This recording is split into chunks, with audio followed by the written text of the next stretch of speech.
They are anti-capitalism. They are anti-free market. And when a reporter asked me the other day, well, what do you think about those demonstrations up on Wall Street? I said, first of all, Wall Street didn't write these failed economic policies. The White House did. Why don't you move the demonstration to the White House? That's why you don't have a job. That's why you don't have a business. Move it to the White House.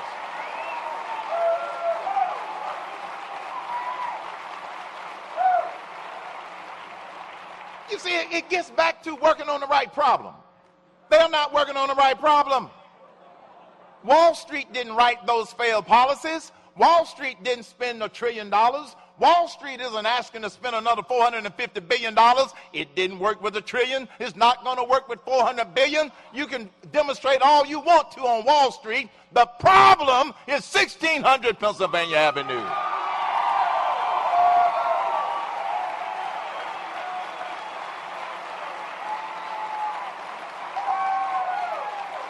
That's the problem.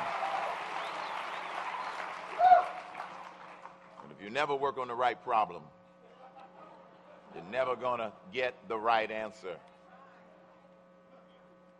Founding fathers, they got it right. And let me tell you one other thing that they got right, which is why you are part of this citizens movement going on across this country. They got it right. Because as a caller to my radio show one night, when I was on the radio, when you run for president, you become unemployed. I haven't figured that out yet. With Colin, you become unemployed, my friend. But it's not about us, it's about those grandkids. A caller calls to my show one night, Mr. Cain, I'm frustrated. Why are you frustrated, young man? I'm frustrated, Mr. Cain, because I don't like the direction of this country, and I don't know what I can do about it. I said, well, do you vote on a regular basis? Yes, sir. You vote in all the elections? Yes. That's good. I said, do you have a copy of the Declaration of Independence? He said, yes. I said, go get it. He went and got the copy of the Declaration of Independence. He came back a few seconds later. I heard him flipping through the pages. And I said, did you find it? He said, yes, sir. I said, now go to the section that everybody's familiar with. Life, liberty, and the pursuit of happiness. Flip, flip, flip. He found it. Yes, sir.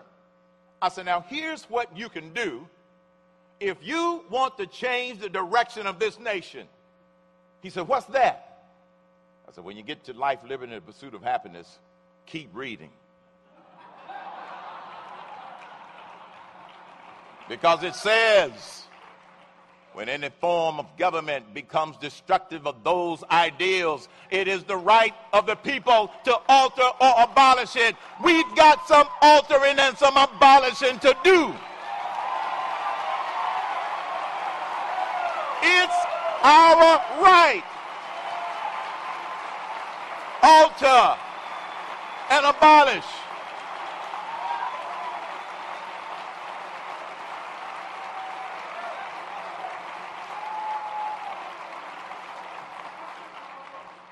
Under a Cain presidency, we will alter Obamacare and repeal it. We will alter Dodd-Frank and repeal it. The reporter asked me, well, what problem do you have with Dodd-Frank? I said, well, I only have 3 problems with Dodd-Frank. I said, the first one is the catalyst to our financial meltdown of 2008 and 2009 was because lack of oversight on Fannie Mae and Freddie Mac. So they wrote this new legislation that still did not include oversight over Fannie Mae and Freddie Mac. So that's my first problem with Dodd-Frank. My other 2 problems with Dodd-Frank, Dodd and Frank.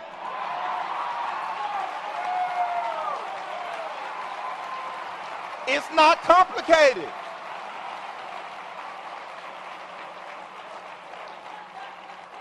They were the same 2 who didn't do their job the first time. Now they want to rewrite legislation the second time. So we got to repeal that. We got to abolish Dodd-Frank. We've got to abolish all of these regulations that this administration is pushing down the throats of American businesses. And just with all of these crises, let me give you some good news. we can fix them. We can fix them, folks. Time does not permit for me to go through my solutions for every one of them, so let me use my remaining time to illustrate how I approach to solving problems, which is how I would lead this nation. Let's start with foreign policy. My foreign policy philosophy is an extension of the Reagan philosophy. Reagan's philosophy was peace through strength.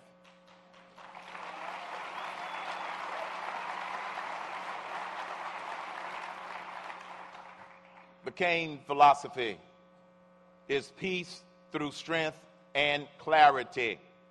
We must clarify who our friends are, clarify who our enemies are, and stop giving money to our enemies. Clarity.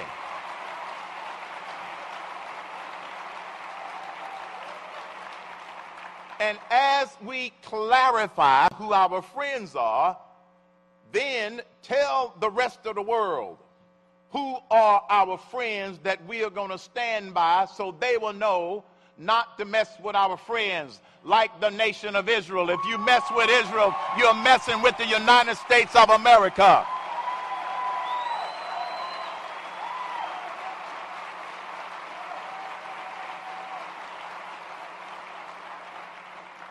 Well, Mr. Cain, what are you going to do about Iran? Well, here's what I'm going to do about Iran. I'm going to utilize a capability that we have that most people are unaware of. I learned about these capabilities when I served on an advisory board for the Strategic Air Command before they changed it to STRATCOM. We are the only nation in the world that has the ballistic missile detection capability at sea as well as on land better than any other country in the world. We have the ability to upgrade those ballistic missile defense systems on all of our Aegis warships. And we have the ability to double the number of Aegis warships and strategically place them anywhere in the world to detect missiles fired from those locations toward a friend or toward us and knock it out of the sky before it reaches its apex. And so I would upgrade, make it a priority to upgrade all of our Aegis surface-to-air ballistic missile defense capability on all of our warships all the way around the world. Make that a priority, and then say to Ahmadinejad, make my day.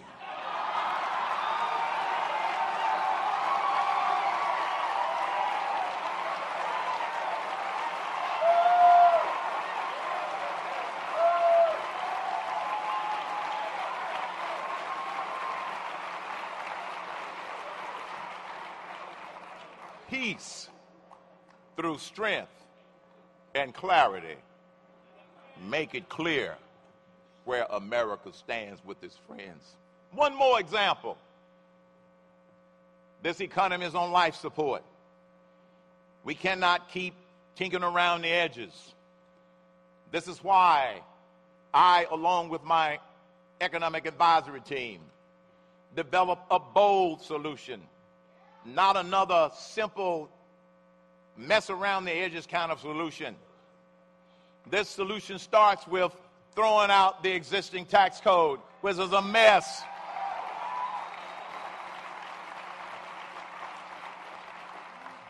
And replace it with my 999 plan. 9% flat corporate tax, 9% flat personal income flat tax, and a 9% national sales tax. Those three taxes would replace the payroll tax, the capital gains tax, the death tax, corporate income taxes, personal income taxes, and it'll save all of us collectively $430 billion a year that we spend to fill out the stupid tax code. 999.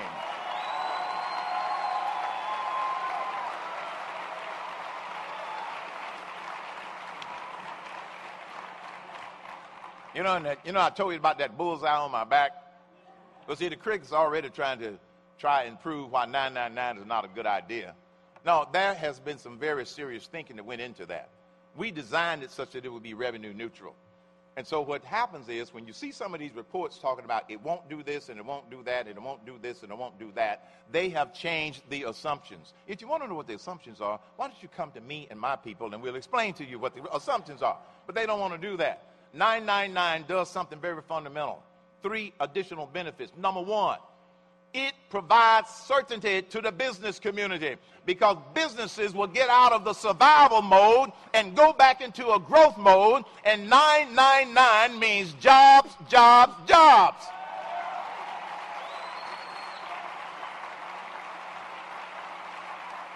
And one other benefit of the 999 plan for our economy, we know it'll boost it. We've already had it evaluated by outside sources. The other thing that it'll do is that it'll get government out of the business of picking winners and losers. All businesses are treated the same. There will be no loopholes other than those small number of deductions that you're able to make personally, charitable contributions you can deduct. Businesses can deduct their purchases as well as their capital investments. Now get this part. If you buy ingredients for your products from U.S. companies, you can deduct it before you apply the 9%. But if you buy your ingredients and components from foreign countries, non-deductible. It's called leveling the playing field. It gets government out of the business of picking winners and losers, and it allows the free market system to pick the winners and losers. That's what the 999 plan does. Working on the right problem.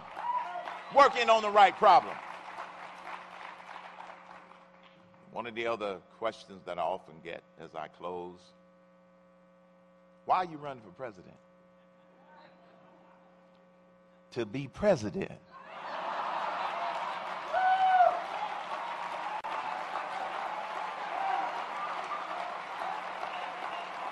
What did I miss?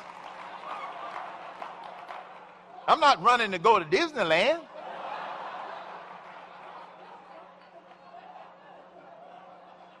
America has problems. I'm a problem solver.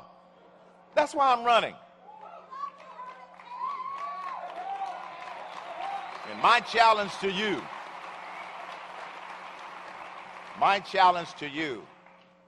is to stay informed, because we are up against a lot of stupid people in America who do not have a clue. That's why you have to be informed. Secondly, stay involved. Come to conferences like this. Go to rallies. Go to house parties. Go to parties where you watch the debates and do your own evaluation. Go to websites. Do your own research. Stay involved, because it's the informed and the involved that are going to make sure that we change the outcome of the November 2012 election, different from what the liberals want. And thirdly, stay inspired.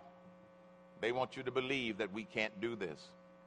Just like 3 months ago, the political pundits said Herman Cain can't get the nomination.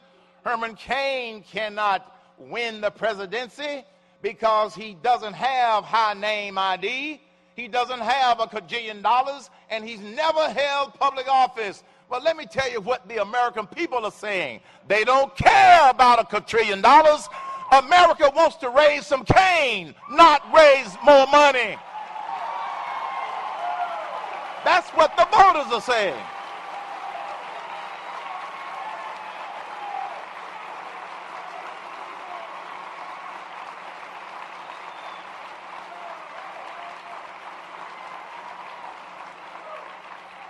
And so stay inspired, because I'm running for the presidency because I'm inspired, not because I'm worried about me and my wife for 43 years. No, it's for the grandkids. I have 3 grandkids. It's not about us, folks.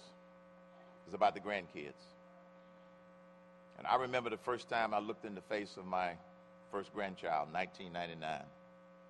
The first thought that went through my mind was, what do I do? What do I do to make this a better nation and to make this a better world? I didn't know the answer then. It took me 12 years and the grace of God to figure out